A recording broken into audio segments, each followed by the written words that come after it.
नमस्कार सर्वांचं आपल्या चॅनलवर खूप खूप मनापासून स्वागत। आज मी तुम्हाला मस्त अशा रव्याच्या पुऱ्या दाखवणार आहे। या ज्या पुऱ्या आहेत त्या तुम्ही लग्न कार्याच्या वेळी किंवा मग यात्रेच्या वेळी खाल्ल्या असतील, परंतु आता असं काही नसतं, कधीही कुठलीही गोष्ट आपण बनवू शकतो।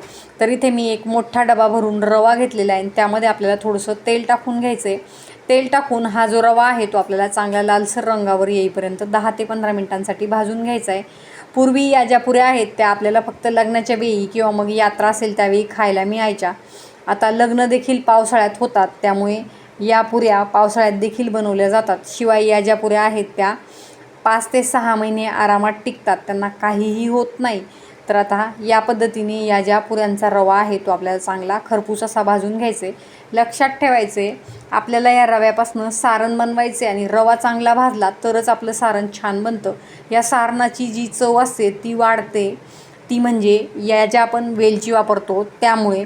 आता ही जी वेलची मी ते घेतलेली आहे ती मी सोलून घेतलेली आहे। या पद्धतीने ती मी पोळपाटावर ठेवून घेतलेली आहे। यावर तुम्ही थोडीशी साखर टाकून देखील वाटू शकतात किंवा मग तुम्ही डायरेक्ट मिक्सरमध्येही हे वाटून घेऊ शकतात। मी ते हे पोळपाटावर लाटून घेणार आहे।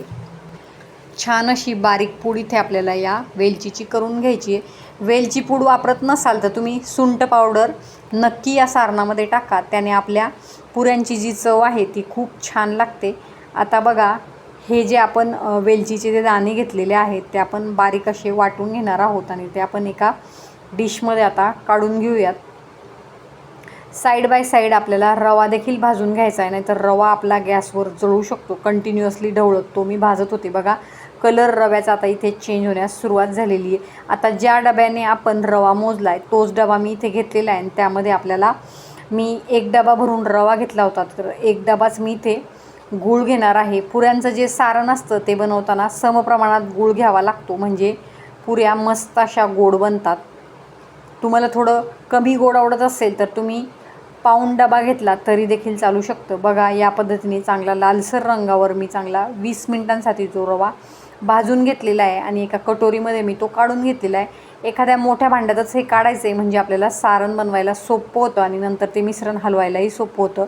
आता हा जो गूळ मी घेतलेला आहे तो कढाईमध्ये टाकून घेतलेला आहे आणि त्यात आपल्याला थोडंसं पाणी टाकायचं आहे, म्हणजे गूळ जो आहे तो खाली कढाईला चिकटत नाही। आणि इथे लक्षात ठेवायचे, आपल्याला गुळाचा पाक बिलकुल करायचा नाही आहे, नाहीतर तुम्ही जे सारण बनवता ते अतिशय कडक होतं आणि मग तुमच्या ज्या पुऱ्या आहेत त्या फुटतात, त्या बिलकुल चांगल्या बनत नाही। मग त्या तेलात जाऊन फुटल्या की आपलं तेल देखील वाया जातं, त्यामुळे ही टीप खूप महत्त्वाची आहे।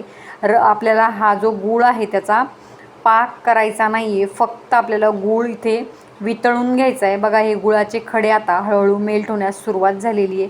अजून एक 5 मिनिटांसाठी कंटिन्युअसली ढवळत मी हे संपूर्ण गुळाचं मिश्रण इथे तयार करून घेतलेलं आहे।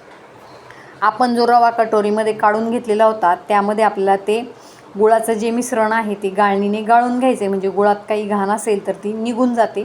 या पद्धतीने ते काही खडे राहिले असतील तर ते चाळणीवर वरतीच राहतात, म्हणून ही एक स्टेप तुम्ही स्किप करायची नाही आहे। हा जो गूळ आहे तो आपल्याला चाळून घ्यायचा आहे या पद्धतीने।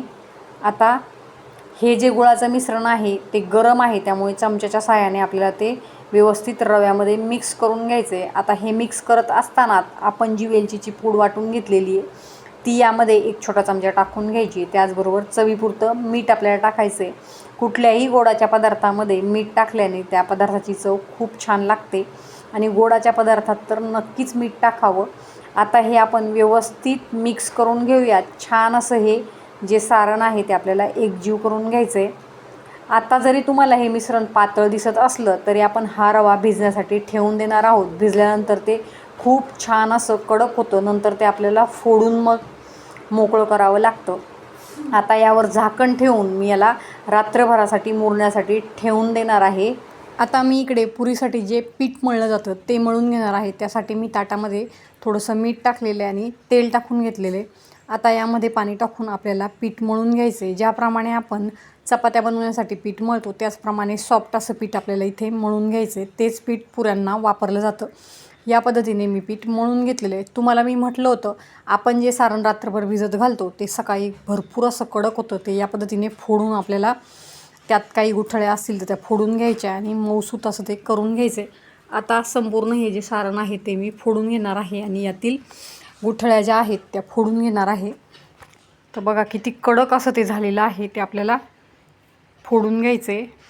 आता इथे सारण फोडून मी व्यवस्थित ते मऊसूत करून घेतलेले. आपण जे पीठ मळून घेतलेलं होतं त्यातला एक गोळा घेऊन त्याचा आपल्याला चाळं बनवून घ्यायचं आहे. त्यामध्ये आपल्याला हे जे सारण आहे ते भरून घ्यायचं आहे. त्याचं तोंड बंद करून आपल्याला याची पुरी लाटून घ्यायची. तुमच्या आवडीनुसार तुम्ही या पुरीची साईज लाटू शकतात. मी इथे मीडियम साईजच्या ह्या पुऱ्या लाटून घेणार आहे. या साईजच्या पुऱ्या मी इथे लाटून घेतलेल्या आहे. आता संपूर्ण पुऱ्या आपल्याला बनवून घ्यायच्या आणि कढाईमध्ये तेल मी गरम करत ठेवलेलं होतं, ते गरम झालेलं आहे. त्यामध्ये आपल्याला या ज्या पुऱ्या आहेत त्या चांगल्या लालसर रंगावर दोन्ही साईडनी तळून घ्यायच्या आहे. खूप छान अशा क्रंची या पुऱ्या बनवून तयार होतात. तुम्हाला जर सॉफ्ट पुऱ्या हव्या असतील तर तुम्हाला पुरी लाटताना थोडीशी जाडसर लाटायची आहे.